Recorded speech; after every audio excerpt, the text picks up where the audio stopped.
எங்க கட்சி ஒன்றும் சங்கரமடம் இல்லைன்னு சொன்னது யாரு? யார் சொன்னாங்க? ஏன் சொன்னாங்க? எதுக்கு சொன்னாங்க? இப்போ உங்க கட்சியில என்ன நடந்துகிட்டு இருக்குது அதையும் கொஞ்சம் யோசிச்சு பாருங்க, இதையும் கொஞ்சம் யோசிச்சு பாருங்க. அதனால பாப்பா, பவள விழா பாப்பா, நீ பாசாங்கு காட்டாத பாப்பா. நீ நல்லவர்கள் போல் நடிப்பதை பார்த்து நாடே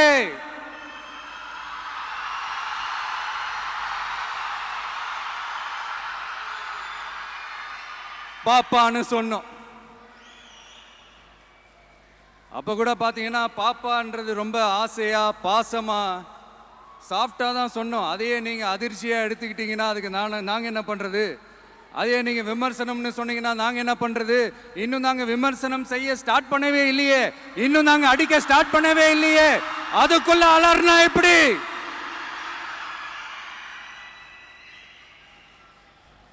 அதனால உங்க அரசவை புலவர்கள் யாராவது இருந்தாங்கன்னா கர்ச்சீஃப் எடுத்து அவங்க கண்ணீரை துடைத்து விடுங்கள்.